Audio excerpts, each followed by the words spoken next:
우리가 드로아에서 배로 떠나 사모드라게로 직행하여 이튿날 네아폴리로 가고 거기서 빌립보에 이르니 이는 마게도냐 지방의 첫 성이요 또 로마의 식민지라. 이 성에서 수일을 유하다가 안식일에 우리가 기도할 곳이 있을까 하여 문밖 강가에 나가 거기 앉아서 모인 여자들에게 말하는데, 두아디라시에 있는 자색 옷감 장사로서 하나님을 섬기는 루디아라 하는 한 여자가 말을 듣고 있을 때 주께서 그 마음을 열어 바울의 말을 따르게 하신지라. 그와 그 집이 다 세례를 받고 우리에게 청하여 이르되, 만일 나를 주 믿는 자로 알거든 내 집에 들어와 유하라 하고 강권하여 머물게 하니라. 전능하셔서 천지를 만드신 하나님, 우리에게 새날을 허락하시고 예배하는 자리에 있게 하시니 감사드립니다. 오늘 예배함으로 하나님께 영광 돌리고 변함없으시고 신실하신 하나님의 사랑을 깨닫게 하여 주옵소서. 살면서 하나님의 뜻에 불순종했던 죄를 회개합니다. 만왕의 왕 되신 하나님의 말씀에 순종하기보다 내 마음, 내 뜻대로 살아가려 했음을 고백합니다. 모든 인생의 주인 되시는 하나님 앞에 우리의 생각을 내려놓습니다. 다스려 주옵소서. 하나님의 선하시고 온전하신 뜻에 순종하여 주시는 자유와 평안을 누리게 하여 주옵소서. 함께 있지 못하고 객지, 외국, 군대, 병원에 있는 성도들이 있습니다. 저들 모두에게 필요한 은총을 베풀어 주옵소서. 주고받는 소식이 감사의 소식이 되기를 소원합니다. 긍휼히 여겨 주시옵소서. 다양한 경로를 통해 이 예배에 동참하는 세계 곳곳의 성도들에게 은혜가, 평강이 넘치는 복을 내려 주옵소서. 말씀 전하고 듣습니다. 영원히 목마르지 않는 생명수로 채움받게 하여 주옵소서. 예수님의 이름으로 기도하옵나이다. 아멘. 할렐루야. 평안하십니까? 오늘은 한글을 창제해서 세상에 펴낸 것을 기념하고 한글의 우수성을 기리기 위한 한글날입니다. 자기네 나라 말을 가지고 있다는 거, 이거 보통 일이 아닙니다. 우리나라 크지 않은 나라인데 한국말을 갖고 있어요. 미국 커봤자 미국말 없습니다. 우리 대단한 나라입니다. 근데 한글이 우수한데 참 어렵습니다. 오늘이 날씨가 어떻습니까? 춥고 쌀쌀하고 서늘하고, 이게 도대체 표현이 어떤 게 맞는지 모르겠어요. 그리고 정확하게 한국말을 하기가 어려운 것은 중국말도 있고 일본말도 있고 요즘 또 영어도 있고 젊은 또 어린 청소년들이 쓰는 자기들만의 또 말이 있고, 그래서 참 어렵습니다. 제가 한국말을 바르게 하려고 애를 쓰는데 저도 잘 틀리나 봐요. 그러면 아유 모르고 저러나 보다 이러고 그냥 넘어가면 좋은데 꼭 연락하는 분들이 있어요. 오늘은 연락하지 마세요. 네, 문자도 보내고 뭐 메일도 보내고 그러는데 전체 뜻이 안 틀렸는데 그렇게 꼭 꼬집는 분들이 계세요. 어쨌든 바르게 하면 좋지요. 제가 노력하겠습니다. 그러나 혹시 틀리는 게 있으면 10가지 좀 잘하는 걸 얘기하고 하나쯤 얘기해 주면 좋겠다, 그런 생각이 들어요. 아무튼 한국말 끝까지 잘 들어야 됩니다. 그리고 조심해야 되고요. 오늘 제가 설교를 준비하면서 만남에 대한 이야기를 이제 하려고 그러는데 오래전에 있었던 일이 생각났어요. 어떤 분을 만났는데 갑자기 야! 오랜만이다 그러는 거예요. 근데 제가 잘 모르겠는 거예요. 그럴 때 있잖아요. 그랬더니 너 나 모르냐? 그러는 거예요. 근데 정말 모르겠어요. 그러더니 뭐라 그러냐면 기억하고 싶지 않니? 딱 그러는 거예요. 근데 섬찟한 거예요. 너 나 기억하고 싶지 않구나. 그런 뜻의 얘기를 듣는 순간 내가 이분한테 뭘 잘못했지? 지금도 생각이 안 나요. 근데 나 그분 안 만나고 싶어요. 또 만나서 너 기억하고 싶지 않니? 뭐 이러면서 옛날 얘기하면 골치 아플 것 같아요. 여러분, 누구에게든지 좋은 만남의 대상이 되시기를 바랍니다. 너 기억하고 싶지 않아 이런 사람이 되면 어떡하겠어요. 그리고 잘 기억 못하는 사람들에게는 내가 누구라고 밝혀야지. 그이는 밝히지도 않고 갔어요. 지금도 몰라. 여러분, 복된 자리에서 만난 거 감사하시길 바랍니다. 옆에 분과 인사합니다. 예배의 자리에서 만나서 반갑습니다. 한 번 더 하겠습니다. 좋은 일로만 만나길 바랍니다. 성경을 높이 들고 고백합니다. 저는 예수 믿어 구원받았습니다. 저는 예수 믿어 하나님 자녀 되었습니다. 저는 예수 믿어 천국 백성 되었습니다. 하나님께서 선물로 주신 오늘 하나님 말씀으로 가르침을 받습니다. 눈을 열어 주의 법 안에 있는 놀라운 진리를 보고 깨닫게 하소서. 아멘으로 순종하여 하나님께 영광 돌리는 삶 되게 하소서. 아멘. 그런 삶이 되시기를 축원합니다. 사도행전 15장 40절에 보면 바울은 실라를 택한 후에 형제들에게 주의 은혜에 부탁함을 받고 떠났다 그랬어요. 그렇게 바울의 2차 선교 여행은 성령의 인도하심 속에 시작되었습니다. 바울은 아시아에 머무르려고 했습니다. 그러나 성령님이 막으셨습니다. 사도행전 16장에 보면 성령이 아시아에서 말씀을 전하지 못하게 하셨다고 그랬어요. 물론 여기서 말하는 아시아는 우리 한국이 포함된 그런 넓은 의미의 아시아는 아닙니다. 오늘날 소아시아라고 불리는 터키 지역을 말합니다. 7절에도 비두니아로 가고자 애쓰되 예수의 영이 허락하지 아니하시는지라 그랬어요. 비두니아는 소아시아 북서쪽 고산지대를 말합니다. 이처럼 바울의 선교 사역의 중심에는 언제나 성령님이 함께 하셨고 바울은 그 이끄심에 순종했습니다. 그래서 바울은 하나님이 저 사람들에게 복음을 전하라고 우리를 부르신 줄로 인정함이로라 했어요.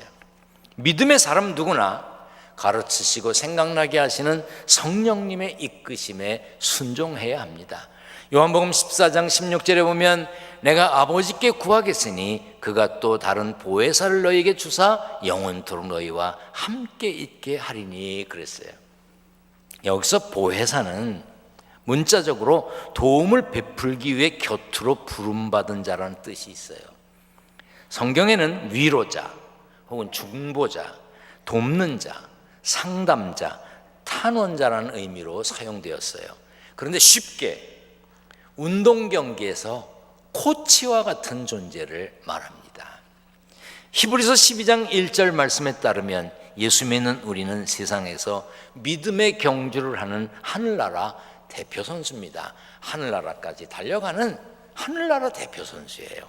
그러므로 우리가 영적 코치인 성령님의 이끄심에 순종하면 하나님의 마음에 합한 삶을 살 수 있을 뿐 아니라 하늘나라에까지 잘 가게 될 걸 믿으시길 바랍니다. 왜냐하면 성령님은 하나님 아버지의 뜻을 가르치고 생각나게 하십니다. 보혜사 곧 아버지께서 내 이름으로 보내실 성령, 그가 너희에게 모든 것을 가르치고 내가 너희에게 말하는 모든 것을 생각나게 하리라 했습니다. 또한 성령님은 우리가 옳은 길을 가도록 책망하십니다. 그가 와서 죄에 대하여 의에 대하여 심판에 대하여 세상을 책망하시리라. 우리가 무엇이 옳은지 무엇이 그른지 분별하기 어려운 시대를 살고 있어요. 그런데 책망은 누구에게 합니까? 사랑하는 사람에게 하는 거예요. 할아버지가 손자를 책망하고 너 그렇게 하면 안 된다. 응? 너 그렇게 살면 되냐? 아버지 어머니가 아들 딸에게 책망하죠. 너 늦게 다니면 안 된다. 그렇게 하면 안 된다. 너 그런 짓 하면 안 된다. 이렇게 책망은 사랑하는 사람이 사랑하는 사람 잘 되라고 하는 거예요.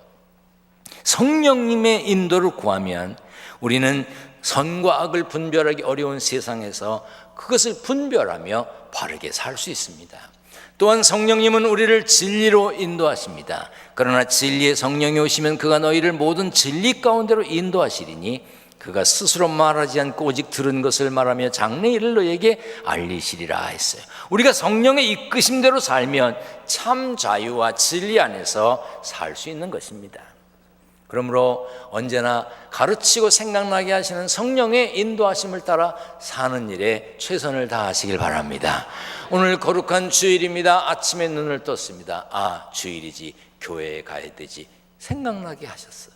그 생각나게 하심에 순종해서 여러분들이 이 예배의 자리에 오셨습니다. 할렐루야. 그런 순종의 삶이 되시길 바랍니다.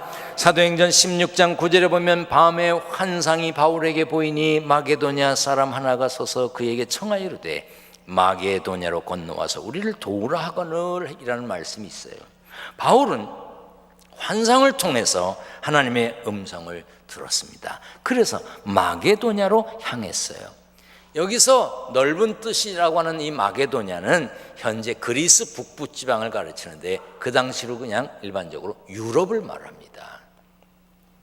너희 아시아로 가지 말고 유럽에 와서 복음을 전해라 하는 말에 바울이 순종해서 마게도냐로 들어가서 처음 도착한 곳이 어디냐? 빌립보였습니다. 오늘 본문에서는 빌립보를 마게도냐 지방의 첫 성이요 또 로마의 식민지라고 했습니다. 바울은 성령의 인도하심을 따라 빌립보에 갔기 때문에 나름대로 빌립보에 대한 기대감이 있었을 겁니다. 또한 새로운 환경에 적응해야 했기 때문에 두려움도 있었을 것입니다. 여러분, 아무도 모르는 동네에 이사를 가게 되면 마음에 두려움이 생기죠. 아유, 이 동네에서 또 어떻게 사나? 어떤 사람들이 사나? 그런 생각이 들잖아요. 더욱이 외국에 가면 말도 틀리고 문화도 틀리고 그런 곳에 가서 사는 게 쉽지 않습니다. 저도 미국에 가서 처음에 사는데 쉽지가 않더라고요. 방 하나를 얻는 것도 어렵고요. 이게 먹는 방법도 틀리고요. 사는 스타일이 틀리니까 사는 게 참 어려웠습니다. 새로운 문화, 새로운 사상, 새로운 풍속, 전혀 다른 환경에 적응하느라고 아마 바울 일행도 어려웠을 것입니다. 우리가 꼭 기억해야 할 것이 있는데 성령님의 이끄심을 믿고 순종하고 가도 하나님의 뜻을 전하러 가는 길이라도 모든 길이 꽃길이 아닙니다. 고난의 길일 수도 있다는 것을 알아야 됩니다. 하나님의 뜻이라고 해서 하나님이 가라신 길이라고 해서 모든 일이 잘 되고 막혔던 길이 확확 열리고 잘 풀리는 것만은 아닙니다. 마태복음 14장, 마가복음 6장, 요한복음 6장에 예수님이 오병이어의 기적을 행하시는 이야기가 나옵니다. 예수님이 기적을 행하시고 병든 자를 고쳐주셨어도 사람들이 예수님을 임금 삼으려고 하지 않았어요. 그런데 예수님이 먹을 것을 해결해 주니까 예수님을 임금 삼으려고 그랬습니다. 그러니까 예수님이 사람들의 마음을 알고 제자들을 재촉했습니다. 재촉해서 빨리 가라고 그랬어요. 빨리. 그리고 예수님은 산으로 기도하러 가셨습니다. 지금 제자들이 가고 있는 길은 자기들이 가려고 그래서 가는 길이 아니에요. 예수님이 빨리 가라고 그래서 가는 길인데 그 길을 가다가 풍랑을 만났습니다. 하나님의 뜻에 따라 가는 길이라 할지라도, 하나님의 뜻을 이루기 위해서 가는 길이라 할지라도, 내가 예수 믿음으로 부끄럽지 않게 살려고 가는 길이라 할지라도 거기에서 풍랑을 만날 수도 있다는 것을 알아야 합니다. 그럼에도 불구하고 우리는 하나님의 뜻을 하나님이 이루신다는 믿음을 가지고 우리는 하나님의 뜻에 순종해야 하는 것입니다. 물론 기도해야 합니다. 본문 13절에도 안식일에 우리가 기도할 곳이 있을까 하여 찾았다고 그랬어요. 새로운 환경에 새로운 사람을 만나러 간 바울이 먼저 기도했습니다. 우리도 그래야 됩니다. 힘들 때, 새로운 일을 시작할 때, 처음 가는 길을 갈 때, 처음 만나는 사람을 만나기 전에 기도해야 합니다. 여러분 중에 중요한 일을 앞두고 계신 분이 있으실 겁니다. 먼저 기도하세요. 그리고 기도할 곳을 찾으셔야 합니다. 집에서 기도할 곳을 찾으세요. 아무에게도 방해받지 않고 조용히 혼자 기도할 수 있는 골방이 없다면 화장실에 가서 문을 잠그고라도 기도하세요. 교회에 오시면 개인 기도실이 있고 기도할 곳이 많이 있습니다. 그러므로 우리는 굳이 강가로 가거나 산으로 갈 필요가 없는 사람들입니다. 바울이 마게도니아 유럽 지역의 선교의 첫 단추를 잘 꿰기 위해서 기도할 곳을 찾았던 것처럼 우리도 가장 먼저 기도할 곳을 찾고 기도해야 합니다. 경제적으로 어려움을 당하고 계십니까? 나의 하나님이 그리스도 예수 안에서 영광 가운데 그 풍성한 대로 너희 모든 쓸 것을 채우시리라 하는 이 말씀을 붙잡고 기도하세요. 그냥 기도하지 말고 붙잡고 기도하라고요. 아버지가 100점 맞으면 5만 원 준다, 이렇게 약속을 해서 써놨어. 그리고 받은 게 있어요. 아버지 5만 원 주세요. 그러는 것보다 아버지 5만 원 주세요. 확실하잖아. 우리가 그냥 기도하는 게 아니라 말씀을 붙잡고 기도하는 거예요. 하나님, 이 말씀 내가 믿습니다. 아멘. 병든 자가 있으십니까? 아프십니까? 너희 중에 병든 자가 있느냐? 그는 교회의 장로들을 청할 것이요 그들은 주의 이름으로 기름을 바르며 그를 위하여 기도할지니라. 믿음의 기도는 병든 자를 구원하니 병이 낫기를 위하여 서로 기도하라. 서로. 의인의 간구는 역사하는 힘이 큼이니라. 이 말씀 붙잡고 기도하세요. 혼자 기도하기 어려우십니까? 기도 부탁하세요. 가족들에게, 친척들에게, 친구에게, 교역자에게, 중보기도팀에게, 선교회원들에게, 속도원들에게, 찬양대 대원들에게, 만나는 사람들에게 기도해달라 그러세요. 기도의 빚을 지세요. 기도할 때 닫힌 문이 열립니다. 기도할 때 흔들리고, 기도할 때 풀리고, 기도할 때 보이고, 기도할 때 만나게 되는 것입니다. 이 역사가 있기 위해 기도하시기를 주의 이름으로 부탁드립니다. 기도해야 합니다. 기도할 곳을 찾아야 돼요. 기도할 곳을 찾은 바울은 빌립보 성문 밖 강가에서 루디아를 만났습니다. 루디아는 두아디라 시에 있는 자색 옷감 장소로서 하나님을 섬기는 여자였습니다. 두아디라는 소아시아, 오늘날 터키에 있는 그런 동네였습니다. 그 두아디라는 금속 세공술, 금, 은 이런 거를 갈고 만들고, 목걸이 만들고, 귀걸이 만들고 이런 걸 하는 곳, 또 양모 방직, 양털로 옷을 만들고, 또 피역 가공, 가죽으로 옷 만들고, 가방 만들고, 벨트 만들고 하는 그런 거, 염색 산업 이런 것이 발달된 아주 상업도시였고 공업도시였습니다. 루디아는 자색 옷감을 파는 부자였어요. 예로부터 염색은 고급 기술이었고 값도 비쌌습니다. 물론 염색약을 구하기도 어려웠어요. 그 중에 특별히 이 퍼플, 이 보라색, 이 자색은요 염색이 쉽지도 않았고 그런 물감을 구하기도 쉽지가 않았답니다. 그러니까 자색 옷감은 굉장히 비쌌고 왕족이나 귀족, 고관들만 입는 옷이었대요. 그래서 보라색 옷을 입고 있으면 부유함과 권력을 상징했답니다. 그리고 이 보라색은요 아무에게나 잘 어울리지 않습니다. 그리고 그런 말 있잖아요. 여자들이 보라색 옷을 입고 거울을 보고 만족하면 미인이래요. 그러니까 보라색 옷을 입고 거울을 봐서 만족스럽지 않으면 안 입는 게 좋다고. 차라리 날 갖다 줘. 내가 딴 사람 어울릴 사람 줄게요. 이 두아디라 출신 루디아가 마게도냐에서 바울을 만났다는 것은 존 스토트에 의하면 이런 말을 해요. 염색 공장은 두아디라에, 판매 대리점은 마게도냐에 두었을 부유한 경영인, 부유한 여자 사업가였을 것으로 추측합니다. 그런데 성령께서 그 루디아의 마음을 여셨습니다. 주께서 그 마음을 열어 바울의 말을 따르게 하신지라. 루디아는 하나님이 바울에게 붙여준 사람이에요. 바울의 기도에 하나님이 응답하셨어요. 하나님은 마게도냐 선교를 위해 루디아를 대기시켜 놓으셨던 것입니다. 또한 루디아는 하나님을 섬기는 여인이었습니다. 개역개정 성경에는 하나님을 섬긴다고 했지만 개역과 새번역 성경에는 하나님을 공경하는 사람이었다고 그랬고 원문에는 예배하는 여인이었다고 그랬어요. 루디아는 예배하는 여인이에요. 오늘 여러분들이 교회 오시는데 옆집 사람이 보고 아유 저 아저씨 또 어디 누구 만나러 가시나 보네 그랬다면, 그런 생각을 가졌다면 여러분들은 문제가 있는 거예요. 교회 가시는군요. 예배 드리러 가세요. 그 말은 뭐예요? 그분이 여러분이 예수 믿는 사람인 걸 안다는 뜻이에요. 루디아는요 바울을 만나 세례를 받고 당당하게 자신의 믿음을 드러냈는데 15절에 보면 만일 나를 주 믿는 자로 알거든 이라는 말이 있어요.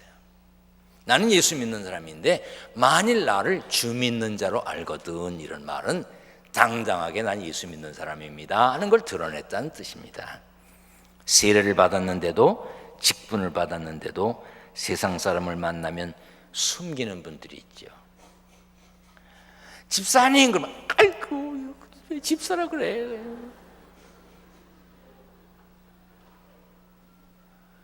밖에 나와서는 제발 그러지 마.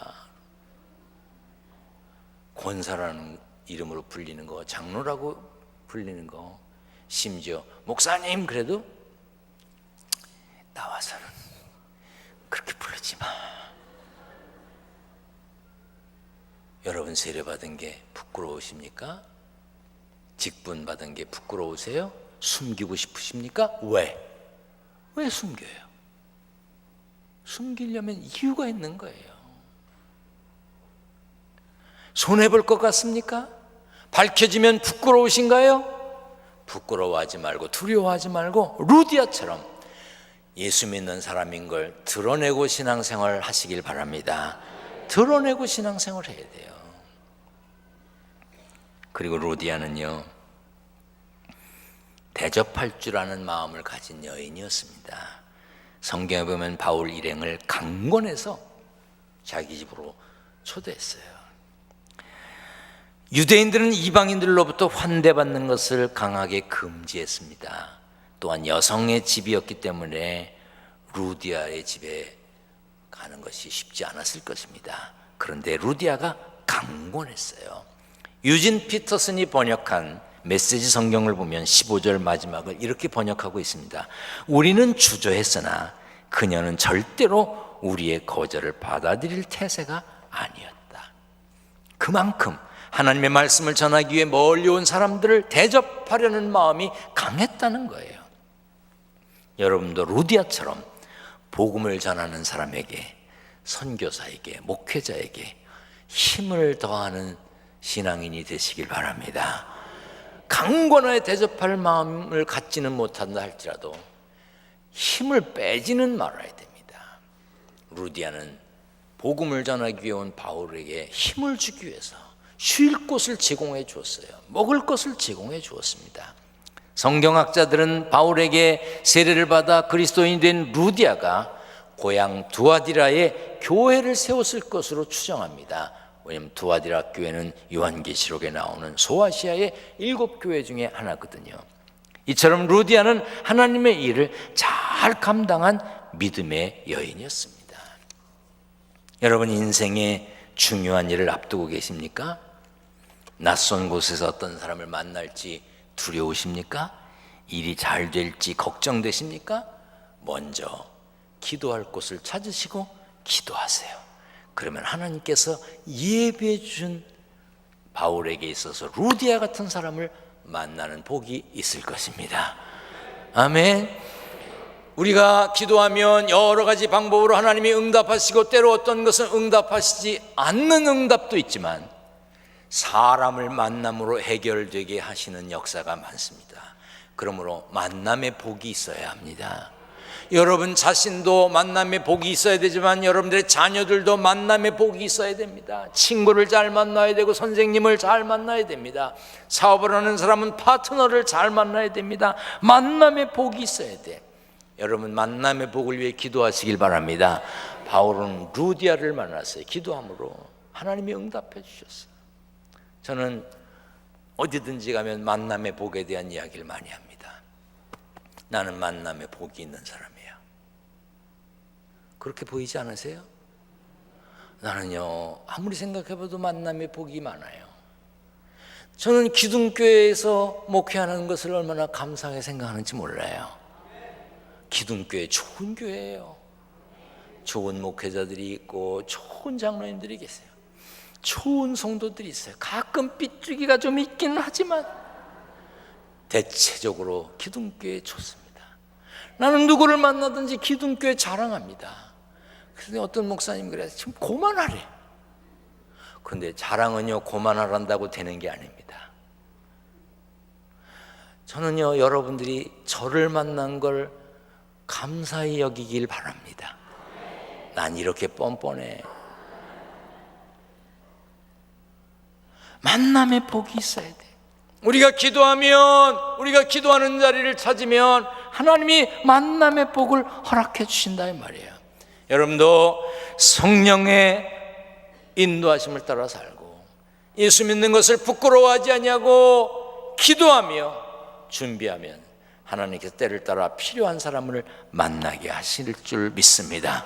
그런 복이 여러분들의 삶 속에 평생 지속되시기를 축원합니다. 축원합니다. 전능하신 하나님 감사합니다.